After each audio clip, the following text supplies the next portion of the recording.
They thought I was blind. They thought I was weak. My wife, my brother, my own blood, working together to cut me out, to bleed me dry and leave me with nothing. But they made one mistake. They left me breathing. Now, it's my turn. And when I'm done, they'll wish they had finished the job. The house was draped in white linen, chandeliers reflecting soft light across polished tables set with crystal glassware and golden cutlery. Laughter bubbled through the rooms, guests clinking glasses, whispering behind manicured hands. My wife, Rachel, floated through the crowd in her emerald dress, her smile gleaming as she greeted guests with practiced grace. My brother, Rick, wasn't far behind, laughing too loudly, patting backs, shaking hands like he was the host. I watched from the corner of the room, a glass of whiskey untouched in my hand. Something felt off.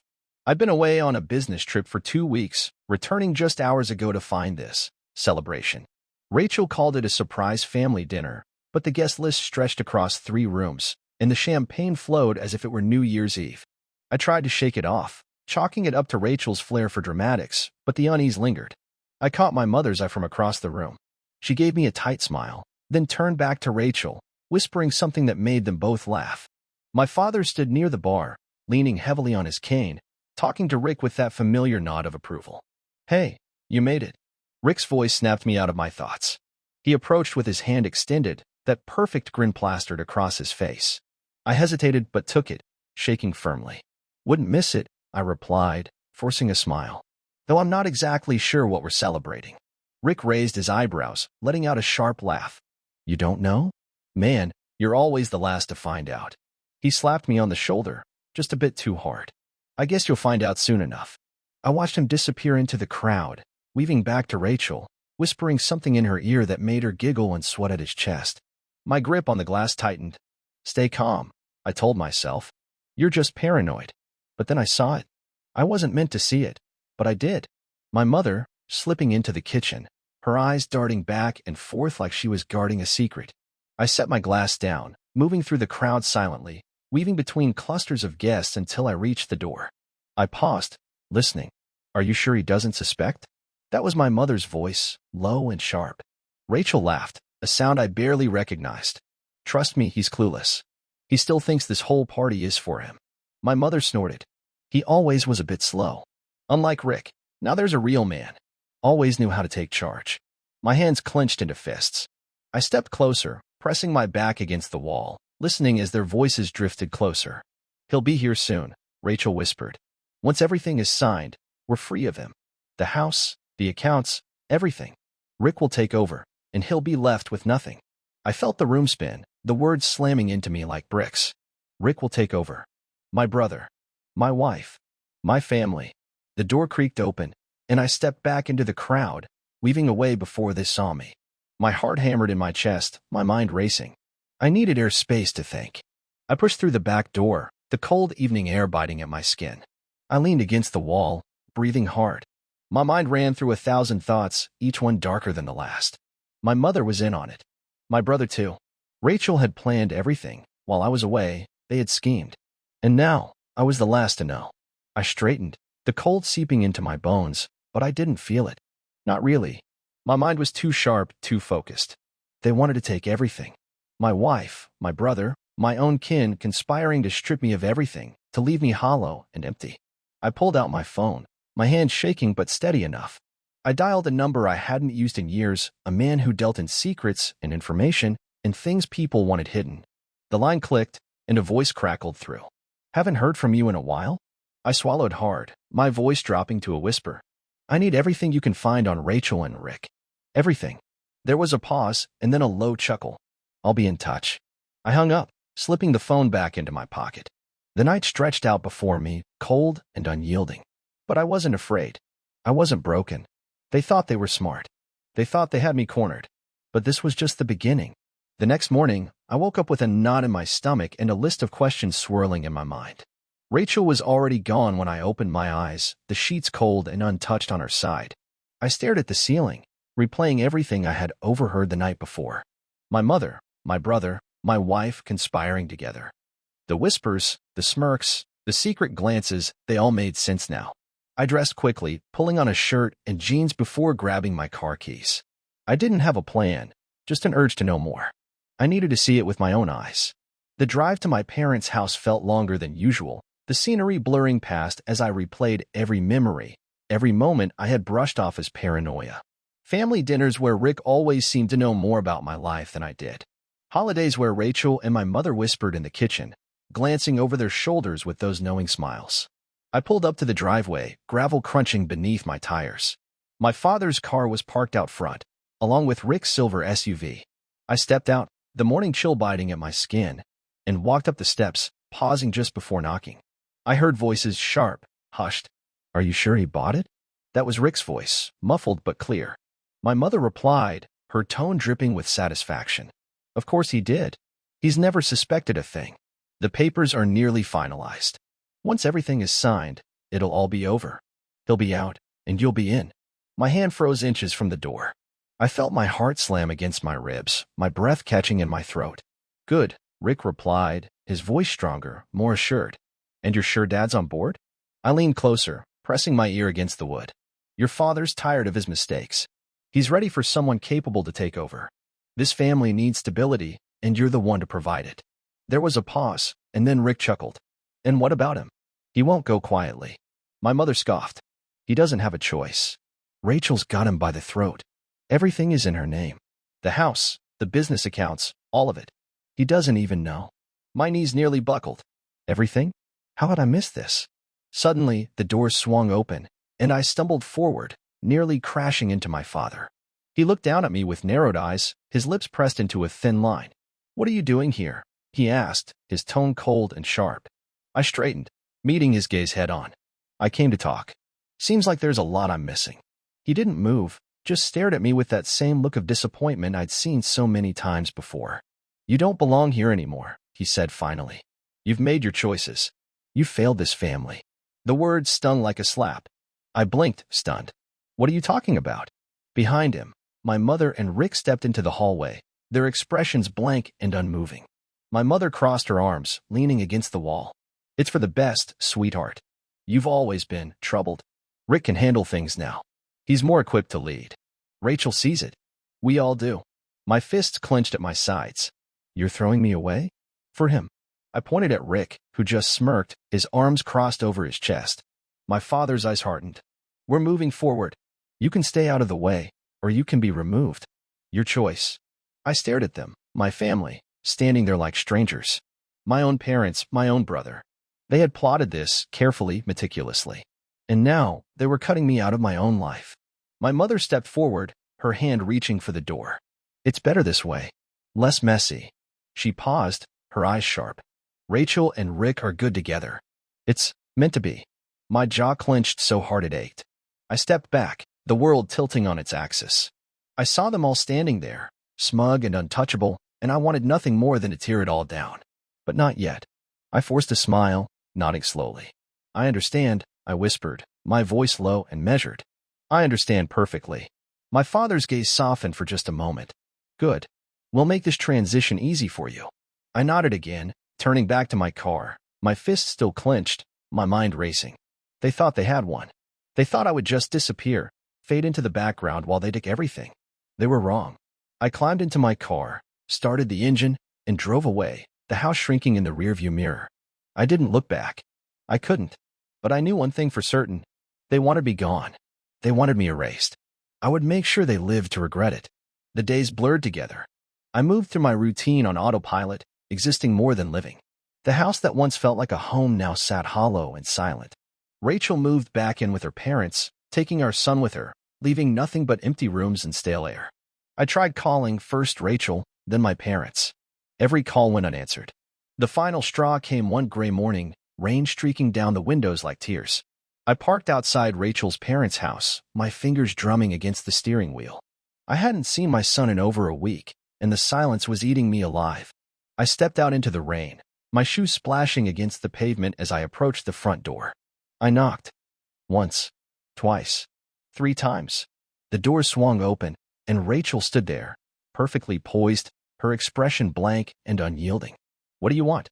I blinked, rain dripping down my face. "I want to see my son." Her lips curled into a thin smile. "He's not here." My eyes narrowed. "Where is he?" Her shoulders shrugged, casual, dismissive. With Rick. My fist clenched, the rain soaking through my jacket, chilling me to the bone. Rick? Her smile widened. Yeah, he's with his uncle. Apparently, he's a lot more fun than you ever were. The words hit harder than any punch. I took a step back, my jaw clenched tight. I want to see him. Now. Her eyes sparkled with something dark and vicious. He doesn't want to see you. He told me himself. I froze. What are you talking about? Her hand moved to the doorframe, leaning against it, her eyes sharp and unyielding. You really don't get it, do you? He chose Rick. He wants to be with someone who actually spends time with him. Someone who doesn't disappear for weeks at a time. My hand shook, a mix of rage and disbelief pooling in my chest. He's my son. You can't just keep him from me. She laughed, soft and cold. Can I? Legally, everything's in my name. The house, the accounts, even his school forms. I took a step forward, my fist clenched at my sides. You really think you're going to get away with this? Her smile didn't falter. I already have. The door slammed shut, echoing through the rain. I stood there, frozen, my breath coming out in ragged bursts. My son, my only son. I turned, stumbling back to the car, the rain pelting my skin like needles. I slid into the driver's seat, my hands gripping the wheel so tightly my knuckles turned white. My phone buzzed against the dashboard. I grabbed it, staring at the screen. Unknown number. I hesitated, then answered. A young voice came through, soft and hesitant. Dad? My heart stopped. Liam? Buddy? There was a pause, a soft sniffle. Why did you leave? My throat tightened, my vision blurring. I didn't leave, son. I swear. There was another sniffle. Mom said you didn't want to see me anymore. That you're happier without us. The world spun, my grip on the phone tightening. That's not true. That's not true at all. I'm coming to get you, okay? I'm coming right now. No. His voice was sharp, panicked. Mom said if you come, she won't let me see Rick anymore. I blinked, stunned. Rick? What does Rick have to do with this? There was silence on the other end, and then a whisper. I'm not supposed to tell you. Rick said you'd get mad. I felt a freezing sensation grip my heart. What did Rick say? He hesitated. That you don't want me anymore. That he's my dad now. I dropped the phone, my hand shaking uncontrollably. I could hear his voice, tiny and fragile, still calling from the other end. Dad? Dad? I slammed my fist against the steering wheel, the horn blaring into the storm. My brother. My wife. My parents. They were turning him against me. They were feeding him lies, twisting his mind. But I wouldn't let it happen. Not anymore. I picked up the phone, my hand shaking but my voice steady. Liam, listen to me very carefully. I love you. I always will. And I'm going to fix this. I promise you. He sniffled. Okay, Dad. I hung up, my hands trembling, my heart pounding in my chest. This wasn't just about me anymore. This was about my son. They had taken everything from me, my family, my dignity, my life. But now, they were trying to take him. I wouldn't let them. That night, I didn't sleep. I sat at the dining table, the house empty and silent, my laptop glowing against the darkness. I combed through bank records, property deeds, everything Rachel had her name attached to. It was all there, just like she'd said. The house was in her name, the cars, the accounts. She had planned this for months, maybe years. But if she thought I would just fade away, she was wrong. I made 3 calls. The first was to a private investigator I had worked with years ago during a corporate dispute. The man knew how to find things that were hidden, knew how to trace paper trails that people wanted buried. The second call was to an old friend from college, now a cybersecurity expert. He didn't ask questions when I told him what I needed. He just said, give me 48 hours. The third call was to my lawyer, a man whose loyalty I had earned over a decade of good business. I told him everything about Rick, about Rachel, about my son. His voice dropped to a whisper. I'll handle it. Get out of sight for a while. That's exactly what I did. The disappearance. I drained the joint accounts first. Every dollar, every cent, moved to offshore locations I had set up years ago for investment purposes. I sold off my shares in the company, pocketing the liquid cash quietly, untraceably. I watched as the numbers disappeared from the screens, a grin spreading across my face. They thought they could bury me. I was just getting started. Next, I sold my car, my pride and joy, a sleek black Audi that I once called my dream car. It pained me to see it go, but I knew it was just a tool, a piece in the grand design. I replaced it with an unassuming silver sedan, the kind that disappears into traffic without a second glance. Then, I vanished. I moved out of the house before the sun came up, leaving nothing behind but empty walls and a bottle of whiskey on the counter. I paid cash for a studio apartment 3 cities over, an old brick building with creaking floors and a view of a factory skyline. Perfect. My social media accounts were deleted. My phone number was changed. I wiped my email accounts, deleting years of correspondence, every photograph, every link to my old life. It was like I never existed. Rachel tried to call. The phone rang once, twice, and then silence. I didn't answer. My parents left messages, dripping with concern. "Where are you? We need to talk." I deleted them. My brother left voicemails filled with venom, threats masked as promises. I deleted those too. For 2 months, I watched from the shadows, gathering everything I needed. My PI sent me updates, photos of Rachel with Rick, dinners at expensive restaurants paid for with my money, vacations to places I had only dreamed of. My son was with them sometimes, always holding Rick's hand, smiling up at him like he was the father he always wanted. It tore at me, but it also hardened my resolve. I was patient. I was silent. I was everywhere, and they didn't even know it. The comeback begins. On the 63rd day of my disappearance, I got the call. My friend, the cybersecurity expert, had found something. "It's worse than you thought," he said, his voice low. "They've been funneling money out of your accounts for years. Shell companies, fake invoices. Rick's been bleeding you dry." I leaned back in my chair, my fingers tapping against the desk. "And Rachel? She's been setting up trusts in her maiden name. Offshore accounts. She's planning to leave. Soon." I smiled, a slow, dark grin. "Let her try." I hung up and dialed my lawyer. "We're going forward with it. Shut everything down." He chuckled softly. "I thought you'd never say the words." In the span of 3 days, their world began to crumble. Accounts were frozen, properties locked up in legal disputes, investments vanished overnight. Rachel's credit cards were declined. Her attempts to access her accounts met with nothing but error messages. My lawyer moved swiftly, leveraging every document, every signature, every piece of evidence I had collected. I sat back, watching the news as her father's company, propped up by my investments, announced sudden losses, mysterious freezes in capital. Rick's business partners pulled out, leaving him floundering. He was a good liar, but he wasn't a good businessman. They didn't know it was me. Not yet. But they would. I sent one letter. Just one. Hand-delivered to Rachel's father's estate, marked urgent. It contained nothing but a single photograph, me, standing in front of the house I had just bought. A house he used to own. There was a note at the bottom. "This is just the beginning." The city skyline gleamed under the morning sun, towering glass and steel stretching into the clouds. I stood at the window of my new office, a modest space tucked away in the heart of downtown. The name on the door wasn't mine, just a placeholder, a shadow. But behind that shadow, I was pulling strings they couldn't even see. I had moved quickly. Rachel's father had underestimated me. His connections were strong, but his ego was stronger. It was easy to buy out his debts, one by one, through proxy companies and silent investors. His real estate investments began to fail not by coincidence, but by design. Projects stalled, contracts fell through, and I made sure the right people were unreachable when he called for help. But the real prize was Rick, my brother, my own bloodline, who had sunk his claws into my life like a parasite, taking from everything I'd built. I had watched him stumble, struggle, then finally collapse under the weight of his own incompetence. The properties he had been buying up, funded by my stolen money, started to vanish from his portfolio. He didn't know it yet, but he was working for me. Every project he took on, every new venture, was backed by shell companies I had established months ago. He was digging his own grave, and I was paying for the shovel. The first property went up for auction on a Thursday. It was Rick's latest pride and joy, a luxury apartment complex he had been developing on the edge of the city. I showed up anonymously, dressed in a simple black suit, sunglasses covering my eyes. He was there, pacing near the front, talking loudly on his phone, shouting commands to people who clearly didn't respect him. When the auction began, his desperation was palpable. He threw numbers like confetti, scrambling to outbid the ghost in the room. I watched quietly from the back, waiting. When the final bid was announced, I raised my hand. The auctioneer hesitated. "7 million, he called, glancing around the room. Rick turned, his eyes sweeping across the crowd. I didn't flinch.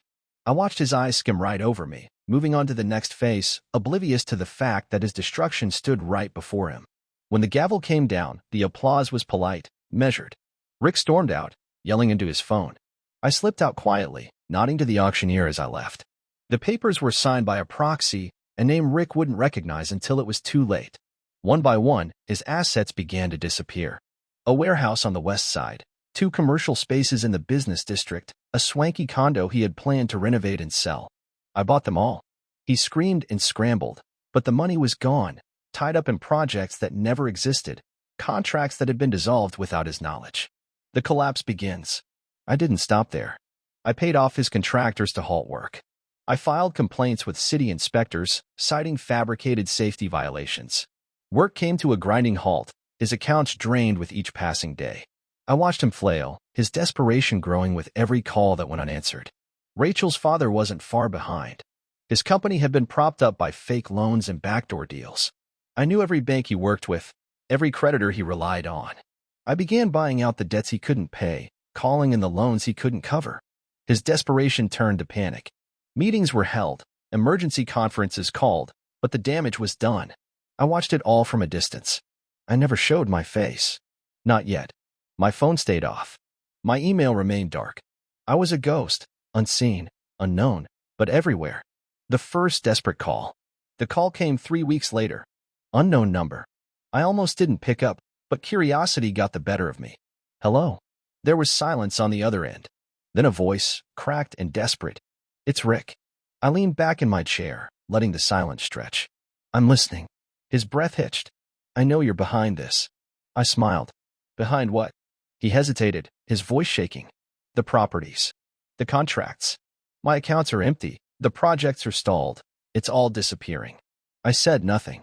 You think you're clever, huh? His voice grew louder, desperate. I don't know how you're doing it, but I'll find out. I swear to God, I'll find out. I leaned forward, my fingers drumming against the desk. You're welcome to try. There was silence. Then a whisper. I'm going to take everything from you. I smiled, cold and sharp. You already did. Now it's just my turn. I hung up, setting the phone back on the desk, my hands steady, my heart calm. It had begun. The sun dipped below the horizon, casting long shadows across the skyline. I watched from my office window, my fingers tapping rhythmically against the desk. It had been 3 weeks since I last heard from Rick. 3 weeks since his voice cracked with desperation over the phone. I knew what was coming next. The first cracks were about to break wide open. My phone buzzed. I picked it up, glancing at the screen. It was a message from my private investigator. Check the news. I opened my laptop, clicking to the local business news feed. The headline blazed across the screen in bold letters. Sinclair Developments declares bankruptcy amidst massive financial collapse. I leaned back, satisfaction warming my chest. Rick's company, the one he had built off my stolen investments, had finally crumbled. I scrolled through the article, reading about the bad loans, the failed projects, the mass layoffs. I knew every word was true because I had made sure of it. The shell companies I had used to buy out his assets, the fake investment opportunities one had planted, the silent withdrawals from his accounts, every move had been calculated, planned months in advance. He was out of money, out of options, and now, out of time. The public collapse. The next morning, I got a call from my lawyer. His voice was practically humming with excitement. You're going to want to watch the news this afternoon. I flicked on the TV just as the cameras went live outside of Sinclair Development's main office. Reporters swarmed the entrance, their microphones stretched out like spears. Rick came barreling through the glass doors, security guards flanking him on either side. His face was pale, eyes hollow. He tried to push past them, but the cameras pressed in closer. Mr. Sinclair, is it true that your properties have been repossessed? Are you declaring personal bankruptcy? Have investors pulled out of your latest projects? Rick shoved past them, his hands up to block the cameras, but the flashes followed him down the steps. He reached his car, slamming the door shut, and sped off, tires screeching against the pavement. I watched it all unfold from my desk, a slow smile spreading across my face. But I wasn't done. Rachel's world unravels. I waited 2 more days before pulling the next string. Her father's company, Carlyle Holdings, was teetering on the edge. I had spent the past months buying out his debt, holding his mortgages, and acquiring the loans he had foolishly secured against failing properties. He didn't know it, but I owned his empire now, one contract at a time. I made the call to his board of directors. Anonymous, encrypted, and untraceable. The news was simple.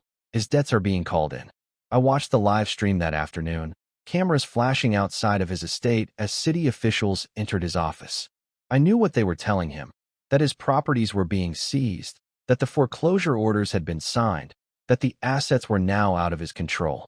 The best part? My name wasn't on a single document. Everything was handled through proxies, shell companies, and private firms that led nowhere. I watched his face fall, the confidence draining from his eyes as the cameras clicked and flashed. He had no idea who did it. But I did. That night, I was nursing a glass of bourbon when my phone buzzed on the counter. Unknown number. I smirked, setting the glass down and answering. Hello. There was silence on the other end. Then, the voice I had expected. You did this, didn't you? It was Rachel. Her voice was a whisper, hoarse and broken. I leaned back, stretching my legs out on the ottoman. I'm not sure what you're talking about. Her breath hitched. Don't play with me. I know it was you. My father's company. Rick's business, all of it, it's gone.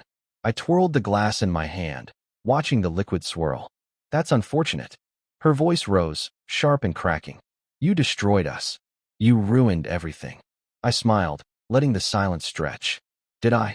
The line crackled with her heavy breathing. And then, just barely audible, she whispered, You're a monster. I leaned forward, my voice dropping to a whisper. You haven't seen anything yet. The line went dead. The cracks turned to shatters. By the end of the week, the collapse was complete. Rick was out of business, forced to declare bankruptcy.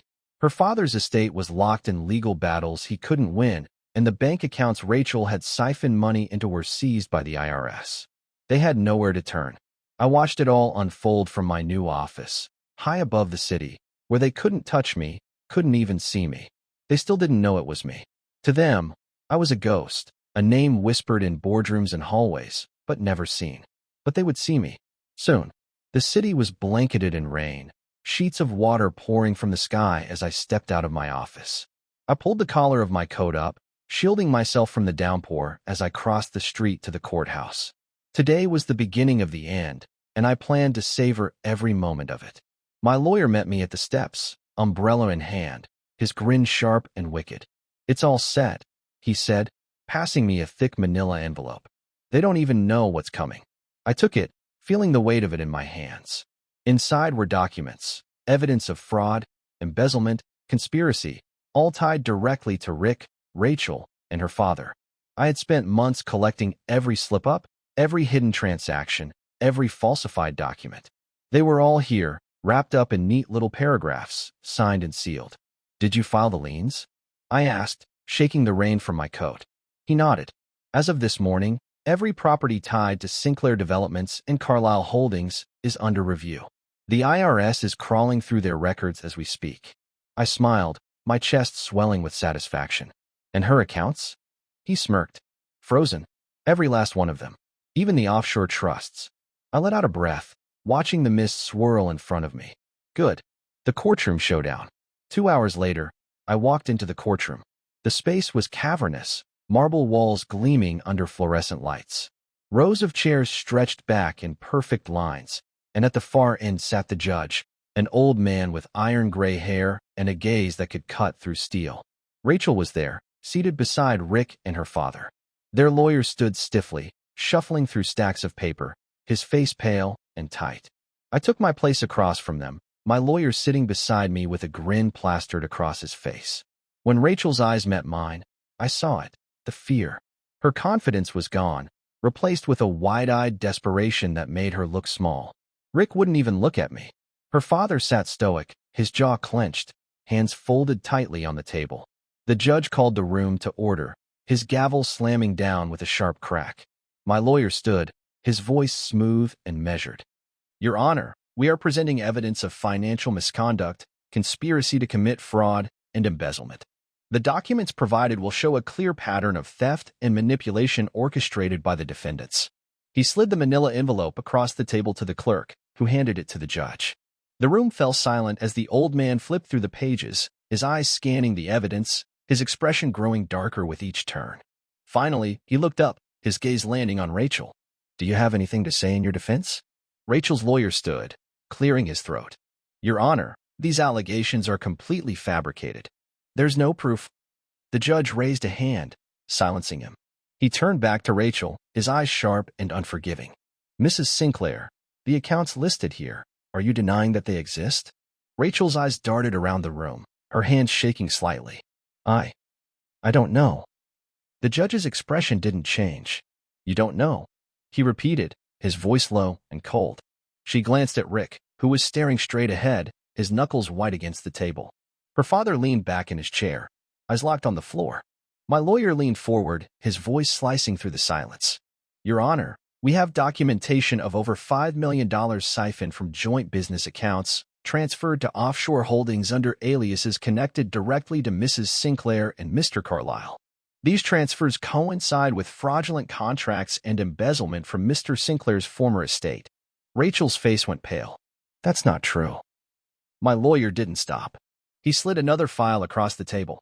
We also have testimony from financial auditors and business partners who witnessed these transactions, as well as video evidence of private meetings held without the knowledge of key stakeholders. The judge flipped through the pages, his expression hardening with each turn. Finally, he set the folder down, his gaze like ice. Mrs. Sinclair, Mr. Carlyle, and Mr. Rick Sinclair, you are hereby ordered to surrender all financial records and provide a full account of the transactions listed. Rachel slumped back in her chair, her eyes glassy and unfocused. Rick's hands shook, his jaw clenching and unclenching. Her father looked like he'd aged a decade in the span of 5 minutes. I leaned back in my chair, arms crossed, watching the cracks widen, spreading through their perfect little empire like fractures in glass. It wasn't done yet, not by a long shot. But this was the beginning of the end. The court adjourned, the doors swinging open as reporters rushed forward, cameras flashing, microphones thrust into faces.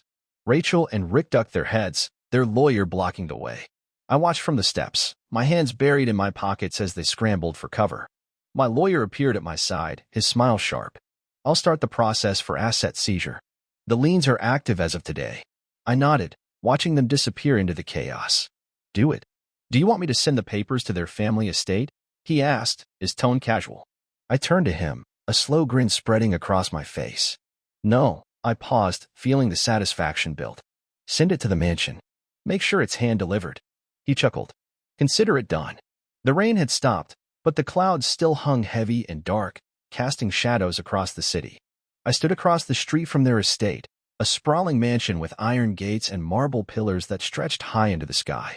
It had always been their pride, a symbol of power and wealth, the place where they held their lavish parties and mocked me behind my back. Not anymore. I checked my watch, the second hand ticking steadily. It was time. I pulled out my phone and dialed. 1 ring. 2. Then a voice crackled through the line. We're ready. Do it, I replied, slipping the phone back into my pocket. I didn't have to wait long. Black SUVs pulled up to the gates, engines rumbling as men in black suits stepped out, flashing badges and handing papers to the guards. The iron gates swung open, and they marched up the driveway in perfect formation, the heels of their shoes clicking against the stone. I watched as the front doors opened, Rachel stepping out in her silk robe, eyes wide with shock. Behind her, Rick stumbled out, shirt untucked, hair a mess. My father appeared next, confusion etched deep into his features. My mother wasn't far behind, clutching her pearls like they might choke her. I couldn't hear the conversation, but I saw the handcuffs snap around Rick's wrists. I saw the stack of documents handed to Rachel, notice of asset seizure, the header bold and sharp. I watched her face pale, her knees buckle. 2 officers approached the doors, rolling out carts and boxes, loading them with everything that wasn't nailed down. Artwork, sculptures, priceless vases, they packed it all, stacking it neatly in the back of their vans.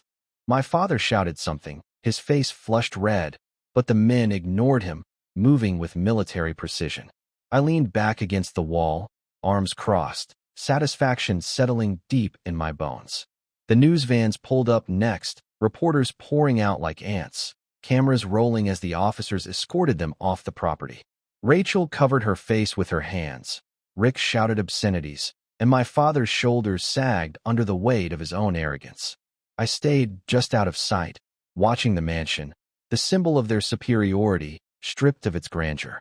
They tried to stop it, waving papers and yelling threats, but it was no use. I had locked everything down. I had bought out their debts, called in the liens, pulled the strings they didn't even know were attached. I pulled out my phone again, dialing my lawyer. He answered on the first ring. It's done, he said, satisfaction dripping from his voice. The accounts are locked. The properties are foreclosed. Everything you requested. Good. I replied, my eyes never leaving the chaos. Did you deliver the letter? He chuckled. Hand-delivered this morning. You should see the video. They practically collapsed on the steps. I smirked, watching as Rachel stumbled back into the house, clutching the documents like they might catch fire. I knew what she was reading, the final notice. The one that told her the house, the cars, the jewelry, all of it was gone. But the best part? The house had been bought. Not by some random investor. By me. It was poetic. She didn't know it yet, but she was living on borrowed time, squatting in a house I now owned. My lawyer had filed the papers under a holding company, a shell wrapped in another shell, hidden deep beneath layers of corporate shadows. She wouldn't see it coming. I turned away, slipping my hands back into my pockets. Make sure they get the eviction notice by the end of the week. He laughed again, the sound sharp and wicked. Consider it done. The morning news. The headlines were exactly as I'd imagined. Billionaire empire collapses amidst fraud investigation. Sinclair Developments declares bankruptcy, scandal and embezzlement alleged. Carlyle Holdings shuts down offices, financial crimes suspected. Their faces were plastered on every screen, every news outlet, every radio station. Interviews with former employees who suddenly found their voices, stories of corruption and theft that had been buried for years. My father's empire, Rick's fraudulent developments, Rachel's secret accounts. They were all exposed, stripped bare for the world to see. My mother tried to make a statement on television, her hair pinned back, eyes glassy with barely contained rage. She called it a witch hunt, blamed corporate sabotage. I watched with a glass of bourbon in hand, smiling as the reporters shredded her excuses one by one. They didn't know it yet, but their mansion had been sold. Their accounts were frozen. They would lose everything within weeks. And I would be there to watch. The calls started pouring in by the end of the week. At first, they were from numbers I didn't recognize, local numbers, burner phones, maybe even borrowed lines. I didn't answer. I knew exactly who it was. I watched as the notifications piled up, voicemails stacking one by one. My phone buzzed on the table as I sipped my coffee, scrolling through the morning headlines. Sinclair family home foreclosed. Auction scheduled for next month. Carlyle Holdings executives under investigation for fraudulent transactions. Rick Sinclair resigns amid scandal, faces multiple lawsuits. I watched the news clips, savoring the chaos unfolding on the steps of their mansion. Reporters crowded the gates, shouting questions as my father waved them off, his face pale and strained. My mother stood beside him, clutching her purse like it was her only lifeline, eyes wide and unblinking. Rachel wasn't there. Rick was nowhere to be seen. The calls kept coming. 15 on Monday, 27 by Tuesday. By Wednesday, I counted over 50 missed calls, my voicemail box filled to capacity. I didn't listen to a single one. The knock came at exactly 9 p.m. I glanced at the camera feed from my doorstep, the grainy image flickering on the screen. My father stood there, reins slicking back his hair, shoulders hunched against the wind. He looked smaller than I remembered, frail even. I didn't move. I watched him knock again, harder this time, his hand shaking. He leaned forward, pressing his head against the door, his breath fogging up the glass. Son, his voice cracked. Please, I just want to talk. I leaned back in my chair, fingers steepled under my chin. I watched him shiver in the rain, his hands rubbing together, his eyes glancing around nervously. It was the first time in my life I'd seen him look afraid. It almost made me smile. The knocking grew louder, more frantic. I know you're in there, he shouted, his voice muffled through the door. You can't do this. We're family. For God's sake, open the door. I watched him scream, his fist pounding against the wood, until his voice cracked and he slumped against the frame. His head hung low, rain dripping off the edge of his jacket, pooling at his feet. Finally, after nearly 15 minutes, he pushed off the door and staggered back to his car. He didn't look back. The next day, my mother showed up. She wore pearls and a fur coat, her hair pinned back like she was attending one of her charity galas. She knocked gently, just 3 soft raps against the wood. Sweetheart, she called, her voice light and airy, as if I might be happy to see her. Let's talk, okay? This is just a misunderstanding. I watched her from the same screen, my expression flat, unmoving.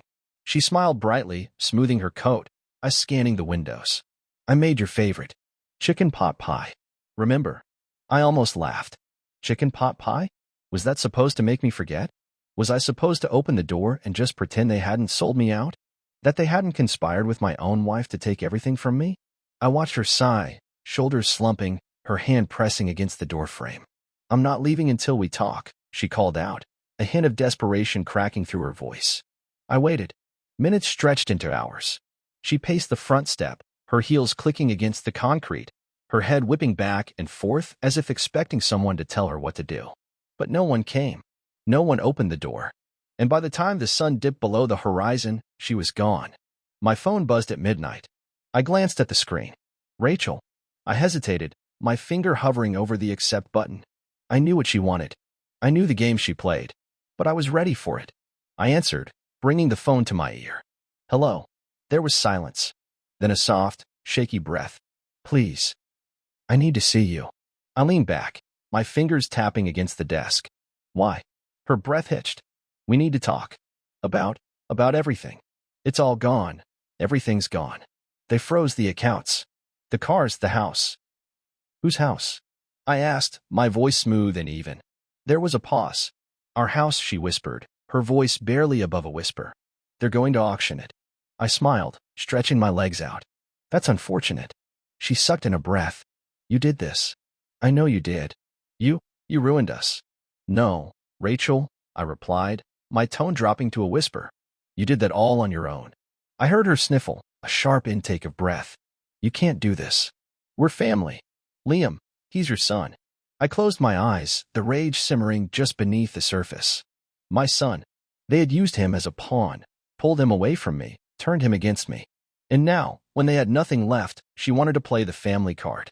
You don't get to use his name, I replied, my voice cold and sharp. Not after what you did. The line went silent. Then, barely audible, she whispered, you won't get away with this. I chuckled softly, the sound low and dangerous. You still think you have power, don't you? I leaned forward, my elbows resting on the desk. It's all gone, Rachel. The money, the house, the accounts, all gone. Her breath came out in ragged bursts. You can't just erase us. I paused, letting the silence stretch. I just did. I hung up, tossing the phone onto the desk. I knew she would call back. They all would. But I wouldn't answer. Not yet. Not until the final blow. The courtroom buzzed with whispers, a low hum of anticipation that crawled up the walls and settled in the ceiling. I stood at the entrance, my lawyer by my side, his expression sharp and confident. The air felt heavy, electric. This wasn't just another hearing. This was the turning point.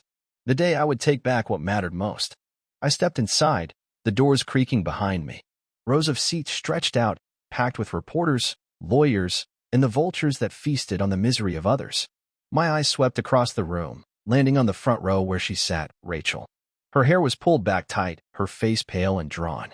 Rick sat beside her, his arms crossed, eyes fixed straight ahead, refusing to look in my direction.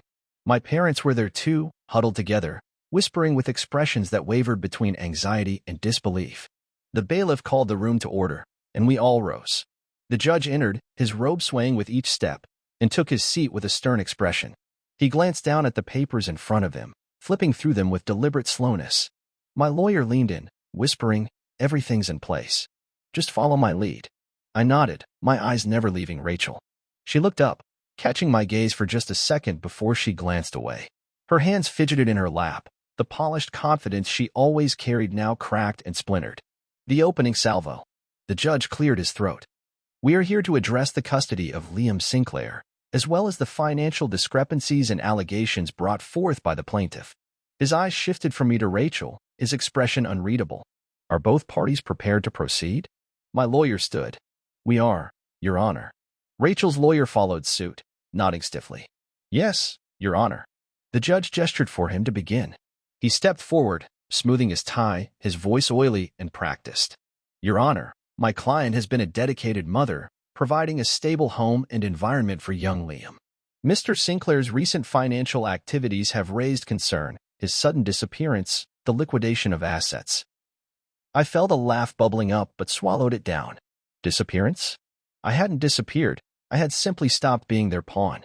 My lawyer stood next, buttoning his jacket as he addressed the room. Your Honor, we have evidence that the defendant, along with Mr. Richard Sinclair and Mr. Carlyle, conspired to strip my client of his assets, his business, and even his family. He pulled out a folder, handing it to the bailiff, who passed it up to the judge. The room fell silent as the judge flipped through the pages, his eyebrows raising slightly. He looked back up, his gaze sharp. Offshore accounts? My lawyer nodded. Yes, Your Honor. Opened in Mrs. Sinclair's maiden name. We also have records of transactions between her and Mr. Richard Sinclair, siphoning funds from Mr. Sinclair's business into private holdings. A murmur rippled through the crowd. Rachel's face went white. Rick shot a glance at her, eyes wide and panicked. My father's mouth dropped open, his gaze darting from me to Rachel. The judge leaned forward. And you have evidence of this? My lawyer smiled, pulling out a flash drive. Surveillance footage, account statements, emails, all submitted for your review. I watched Rachel's hands grip the edge of the table, knuckles turning white.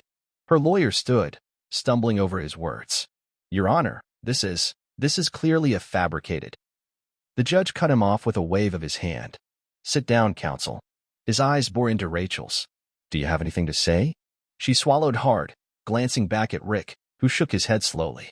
Her eyes darted to my parents, who wouldn't even meet her gaze. Finally, she looked at me, desperation flickering in her eyes. This isn't fair. I leaned back in my chair, watching her crack. It's not supposed to be. The bailiff called the next witness. My lawyer leaned over.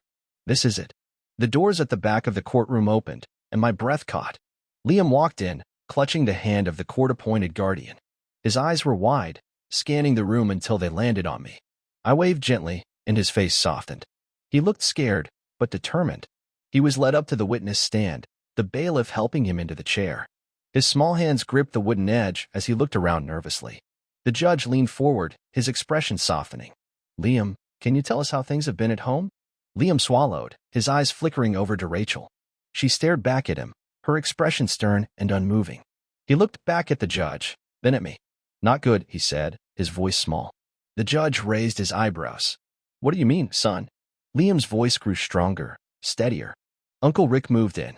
Mom said, she said Dad didn't want me anymore. That he left us. He paused, his lip trembling. But I didn't believe her.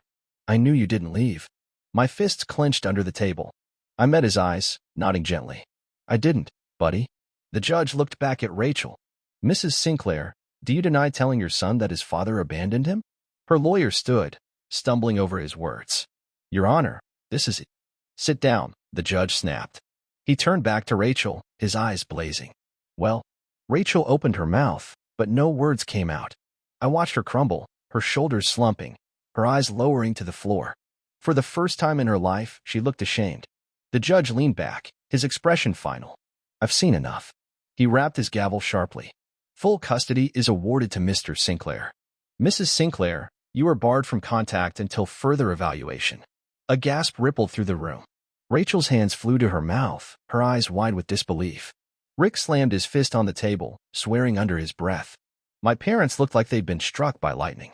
I rose from my seat, crossing the room to where Liam stood, his eyes wide and bright.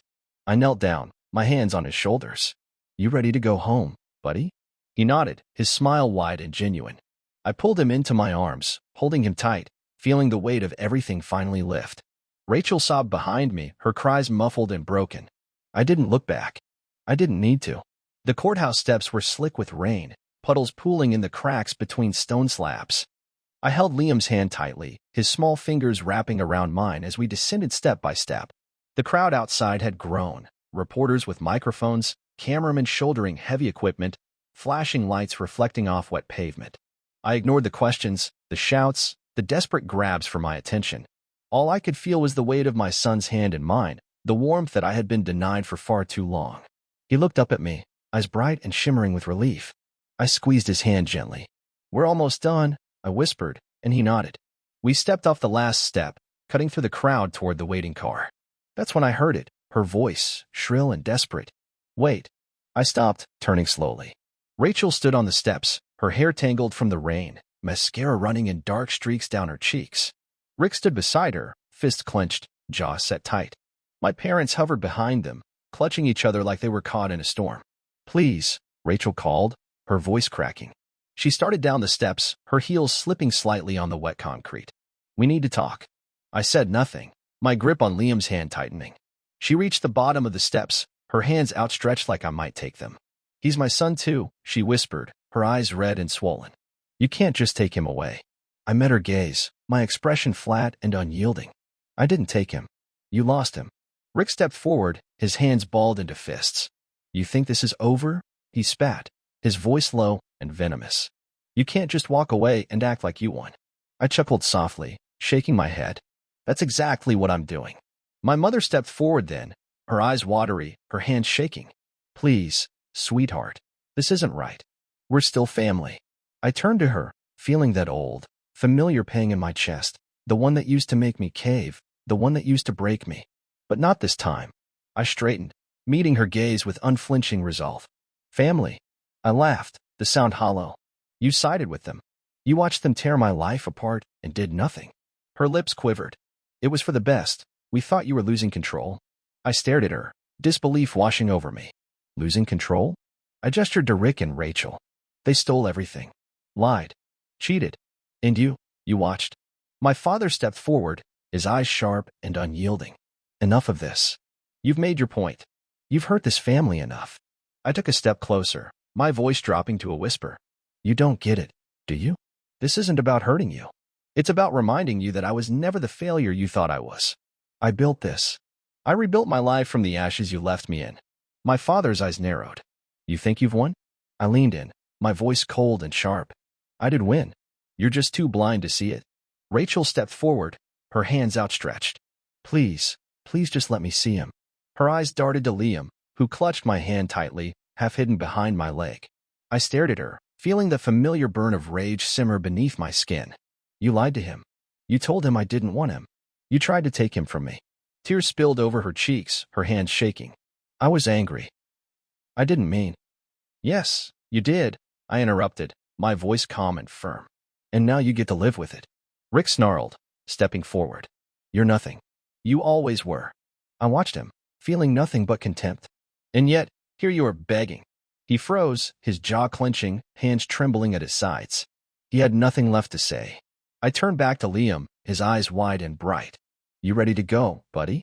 I asked softly. He nodded, squeezing my hand tighter. "Can we go home now?" I smiled, ruffling his hair gently. "Yeah, we're going home." We walked away, cutting through the crowd, the voices fading behind us. I didn't look back. I didn't need to.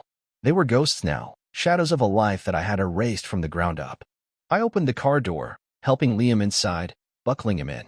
I slid into the driver's seat, starting the engine, the hum vibrating through my bones. I glanced back at the steps of the courthouse one last time. Rachel stood there, hands covering her mouth, tears streaming down her face. Rick was yelling at my father, who stared blankly at the ground. My mother was crying, her shoulders shaking. I turned away, pulling out of the lot, leaving them in the rain. The city lights blurred by as we drove, silence stretching between us. Finally, Liam spoke up, his voice small and clear. "Are we really going home?" I glanced at him in the rearview mirror, my smile spreading slowly. "We're going somewhere better." He nodded, his eyes shining. "Good." The headlines were merciless. By the time I woke up the next morning, the news had spread like wildfire. Liam was still asleep, curled up beneath the thick comforter in the guest room of my new penthouse, one I had purchased months ago under a different name, waiting for the right moment to reveal it.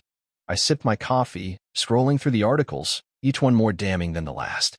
Sinclair Empire falls, fraud and embezzlement allegations uncovered. Carlyle Holdings bankrupt amidst financial scandal.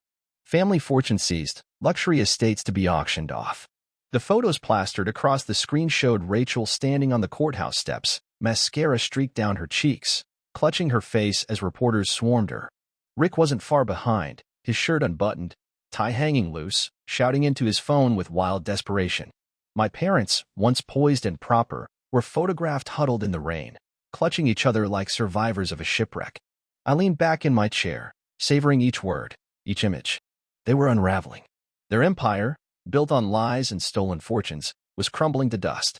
I wasn't planning on going. I didn't need to. But when the invitation was sent to my inbox, an auction listing for their mansion, I couldn't resist.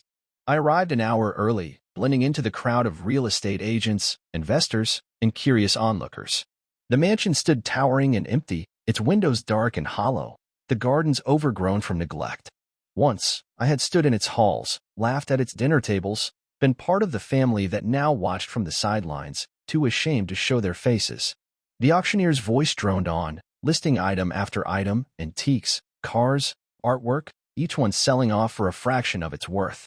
I made small bids here and there, just enough to stay unnoticed. Until the final lot was announced. The Sinclair estate, the auctioneer called out, his voice booming across the courtyard. Starting bid, $2 million. Hands shot up, voices murmured. The price rose steadily, $2 million, 2.5, 3. I watched from the back, hands in my pockets, letting the crowd drive it higher. 3.5, someone shouted. 4, 4.5. The auctioneer paused, scanning the crowd. Do I hear 5? I raised my hand. 5 million. There was a hush. Heads turned, necks craned, but I stayed still, expressionless. 5 million, the auctioneer repeated, excitement in his voice. Do I hear 5.5? Silence. 5 million going once, going twice. A hand shot up. 5.5. I didn't even blink. 6. The crowd murmured, whispers flitting through the rows. The auctioneer glanced around, eyebrows raised. 6 million. Do I hear 6.5? Nothing. 6 million. Going once, going twice. His gavel hovered in the air. I locked eyes with the man who had tried to outbid me. He held my gaze for a moment, then lowered his hand, shaking his head. Sold. The gavel came down with a crack. To the gentleman in the back. I stepped forward, slipping my hands from my pockets. The crowd parted, whispers growing louder. I signed the paperwork, handed over the deposit, and nodded to the auctioneer. He didn't recognize me. None of them did. But I recognized the look in their eyes. Fear. Disbelief. The family's last stand. I didn't go back to the house right away. I let them sit with it for a week. Let them feel the weight of it. Their names stripped from the estate. Their keys handed over. Their belongings boxed up and sold. I heard whispers that they were staying in a hotel, pooling their money just to make it through the month. The first knock came 3 days later. I pulled up the camera feed on my phone. My father stood outside the gate of the penthouse, shoulders slumped, eyes hollow. He didn't bother to knock. He just stood there, staring up at the building as if waiting for a sign. He left after an hour. 2 days later, it was my mother. She came to the lobby, dressed in the same pearl necklace I had seen her wear at every gala, every celebration. She asked for me by name, and the doorman shook his head. I watched from the security feed as she was turned away, her shoulders shaking as she shuffled back to the car. And finally, Rachel. She stood outside the building, phone in hand, dialing and redialing. My phone buzzed on the counter, her name flashing across the screen. I didn't answer. She called again, and again, and again. I watched her grow frantic, pacing up and down the sidewalk, her voice rising. The last time she called, I picked up. I didn't say anything. I just let the silence stretch. Please, she whispered, her voice cracking. Please. I have nowhere to go. They took everything. You took everything. I leaned back in my chair, a smile curling at the edge of my lips. You still have Rick. Her breath hitched. He's gone. He left, said he couldn't deal with the pressure. I raised an eyebrow. And my parents? Her voice trembled. Living with friends, they won't answer my calls. The satisfaction swelled, slow and sweet. I could almost taste it. And you? She sniffled. I'm staying at a motel. I paused, letting the silence stretch, feeling the weight of it settle between us. Now you know what it feels like. She sobbed, the sound ragged and desperate. Please. I'm sorry. I didn't know. I didn't think you would do this. I laughed softly, the sound sharp and cutting. That's the problem, Rachel. You never thought I was capable of anything.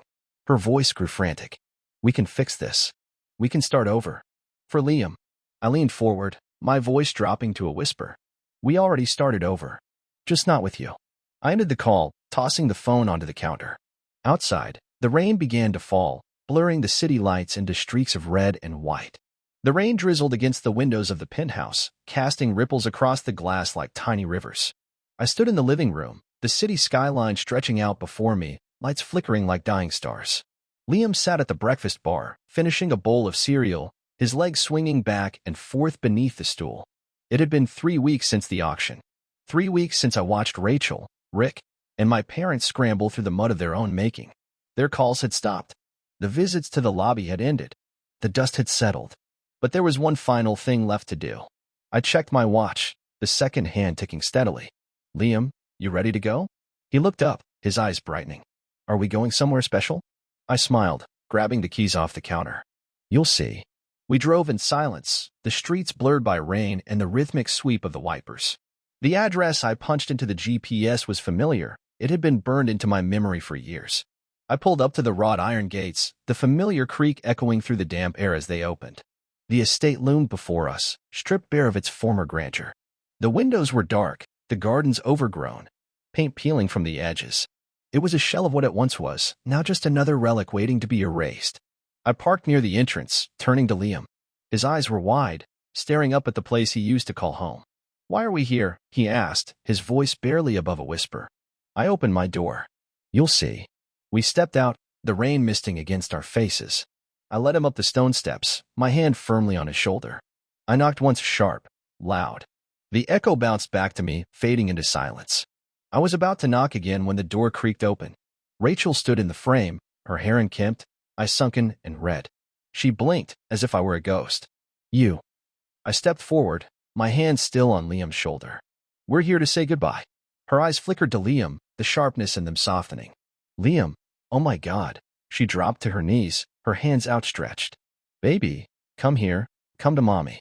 Liam stiffened, his grip on my hand tightening. He didn't move. He just stared at her, his eyes glassy with something I couldn't quite place. Rachel's hands dropped, confusion washing over her face. Liam? Sweetheart, come here. Her voice broke, cracking with desperation. Liam took a step back, moving closer to me. His eyes never left hers. You said Dad didn't want me, he whispered, his voice steady. You lied. Rachel's expression shattered, her lips parting but no sound coming out. She shook her head, scrambling forward on her knees, clutching his hand. No, sweetheart. I didn't mean that. I was angry. Liam pulled his hand back, clutching mine even tighter. His eyes welled with tears, but he didn't move. You lied, he repeated. Rachel collapsed against the doorframe, her hands covering her mouth. Please don't take him away. I stepped forward, my voice low and controlled. You took him from me. You used him as a weapon. You let them all do it, and you never once stopped to think about him. About what he needed. She shook her head, tears streaming down her face. I'm sorry. I'm so sorry. I stared at her for a long moment, feeling nothing but the weight of finality settle in my chest. Sorry isn't enough. Her hands dropped to her sides, her shoulders slumping. What do you want me to say? I met her gaze, unflinching. Nothing. I don't want you to say anything. I want you to live with it. I took Liam's hand and turned, walking back down the steps. Rachel sobbed behind us, her cries muffled by the rain. I didn't look back. Neither did he. We reached the car, and I opened the door for Liam, helping him into the passenger seat. As I closed the door, my phone buzzed in my pocket. I checked the screen, unknown number. I answered, not saying a word. A familiar voice crackled through the line. It's me. My father's voice was hoarse, strained. We need to talk. I stared out at the rain, the estate looming in the distance. There's nothing to talk about. There was a pause. I know we hurt you. I know, but we're still family. I leaned against the car, the rain dripping from my coat. You made your choice. You sided with them. You watched me burn. His breath hitched. Please, we've lost everything. I closed my eyes, letting the silence stretch. And I've gained everything. There was nothing but static, the rain tapping against the roof of the car. Don't do this, he whispered, his voice cracking. I hung up. I slid into the driver's seat, turning the key in the ignition. The engine purred to life, steady and smooth. I looked over at Liam, his eyes still fixed on the house in the distance. You okay? I asked. He nodded slowly, turning to face me. Are we really going home? I smiled, reaching into the back seat and pulling out 2 glasses. One sparkling cider for him, one for me. I poured them carefully, handing him the glass. His eyes widened. I get one too? I chuckled. Of course you do. Today's special. We clinked glasses, the soft ping ringing out in the quiet car. He took a sip, his eyes brightening with surprise. It's good. I started the car, pulling out onto the road, the estate fading in the rearview mirror. The rain washed away the tracks we left behind, the city lights stretching out before us. I glanced over at him, his eyes wide with anticipation. Where are we going, Dad? He asked, his voice soft and curious. I smiled, my hand steady on the wheel. We're going to start a new life. He leaned back in his seat, smiling out the window as the city blurred past. And I knew then that it didn't matter what happened next. We were free. The city was different now. The skyline glittered with ambition and promise, its towers stretching into the clouds like the spires of a kingdom finally conquered. My kingdom. I stood at the top floor of the new Sinclair Tower, the glass walls stretching from floor to ceiling, giving me a panoramic view of everything I now owned. Liam was at school, settling in nicely. His teachers called me weekly, praising his progress, his quick adaptation, his polite manners. He was happy, and that was everything to me. My phone buzzed on the desk, vibrating against the polished wood. I picked it up, glancing at the caller ID. My lawyer. Go ahead, I answered, my eyes still fixed on the city below. It's done, he said, his voice carrying a satisfaction that mirrored my own. The properties have been transferred. Rick tried to countersue, but he didn't have a leg to stand on. Your parents, they couldn't even pay for legal representation. And as for Rachel, she signed the last document this morning. The house is officially yours. I leaned back in my chair, letting the weight of it all sink in. I had taken it back. Everything. Every inch of ground they had stolen, I had reclaimed. And the final transfer? I asked, my voice calm and measured. Just went through. The accounts are full. The offshore trusts are secure. You're clear. I let out a breath, slow and controlled. Good. There's one more thing. He hesitated. She left a letter. For you. I paused, my fingers drumming against the armrest. Send it over. Will do. He clicked off, and the line went dead. I expected it to be thick, rambling, a mess of apologies and excuses. But when the envelope arrived, it was plain, thin, almost unremarkable. I slid it open with a letter opener, unfolding the single page inside. The handwriting was unmistakable, Rachel's cursive, loopy and neat. I read it silently. You got what you wanted. I guess I never really knew you. Or maybe I did, and I just didn't want to see it. You took everything, and I don't know if I'll ever get it back. But Liam, he's the one good thing that came from this. Take care of him, if you know how. Rachel. I stared at the paper for a long moment, my hand tightening around the edges. I folded it neatly and slipped it back into the envelope, sliding it into my desk drawer. It didn't matter. Nothing she said could change what had already been done. The fall of the empire. Rick's company shut down first. Public auctions were held for everything he owned. His cars, his house, his penthouse all sold off to pay his debts. The headlines didn't spare him. Rick Sinclair bankrupt. Auction of assets scheduled for Friday. I watched the news feed from my office, leaning back in my chair, a glass of sparkling cider in hand. He had been left with nothing. No savings. No investments. He had tried to borrow money from friends, but I had cut those ties long before he even asked. No one would help him. He was just a memory now, one that nobody wanted to remember. My parents were next. Their estate was foreclosed, the deed handed back to the bank, the cars repossessed. I heard rumors that they had moved in with distant relatives, people who barely knew them. I wondered what those family dinners were like now. I imagined the silence, the tension, the whispers of their failures. I imagined my father's rage, my mother's tears. But I didn't call. I didn't care. Rachel was last. The eviction notice had been posted on her motel door just a week ago. My lawyer had made sure of it. I knew where she was, some rundown apartment complex on the outskirts of town, far from the glimmering lights of the city she once ruled. Her family wouldn't take her back. Her friends had long since disappeared. She was truly alone. I didn't check on her. I didn't need to. I had seen the final documentation. The accounts were frozen, the credit cards maxed out, the house sold. Her name was wiped from the records. She was a ghost now. I picked Liam up from school that afternoon, the rain holding off just long enough for us to make it back to the car. He jumped in, tossing his backpack in the back seat, a grin plastered across his face. How was your day? I asked, pulling out of the lot. It was awesome, he said, his voice full of excitement. We're learning about architecture. I want to build skyscrapers like yours. I glanced over, smiling. You can build anything you want, buddy. He leaned back in the seat, his eyes shining. And you'll help me? I reached over, squeezing his shoulder. I'll help you build the whole world. We drove home, the city lights reflecting off the glass of the towering buildings that now belonged to me. The empire they had tried to steal, I had reclaimed. Stronger. Better. And this time, it was mine alone. I pulled into the garage of the penthouse, the doors sliding shut behind us. Liam grabbed his backpack, running ahead to the elevator. I followed, my hand steady, my heart calm. Everything was as it should be. The sky was painted with the colors of dusk, deep shades of orange and crimson stretching across the horizon as we cruised down the empty highway.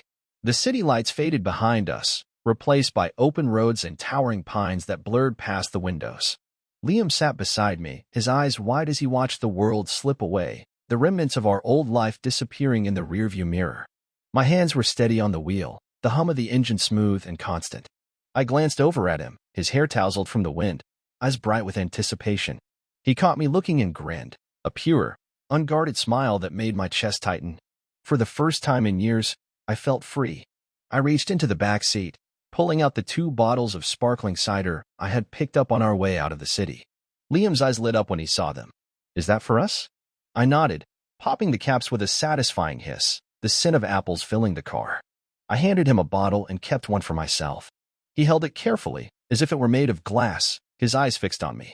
"What are we toasting to?" he asked, his voice soft but eager. I smiled, clinking my bottle gently against his. "To new beginnings," I said simply. He beamed, taking a long sip, his eyes never leaving mine. I watched him drink, watched him savor the moment, and it struck me then. This was it. This was all that mattered. Not the empire, not the revenge, not the ashes of what I had burned down. Just him. Just us. He set the bottle down, his gaze drifting out the window. "Where are we going?"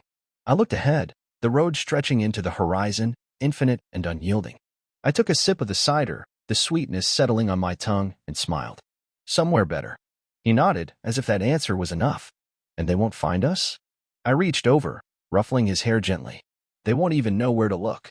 The silence stretched between us, comfortable and warm. He looked back out the window, his eyes following the streaks of light that flashed past. "Are you happy now, Dad?" The question caught me off guard. I took a moment, my hands firm on the wheel, my eyes steady on the road. I thought about everything, the betrayals, the pain, the losses. I thought about the nights I spent alone, the months in the shadows, rebuilding my life piece by piece while they laughed behind my back. But it was gone now. All of it. And in its place was this, freedom, redemption, and the only person who had ever truly mattered. "Yeah, kid," I said, my voice low and steady. "I'm happy." He smiled, leaning back into the seat, his eyes growing heavy with sleep. I watched him nod off, his breathing soft and steady, and I turned my eyes back to the open road.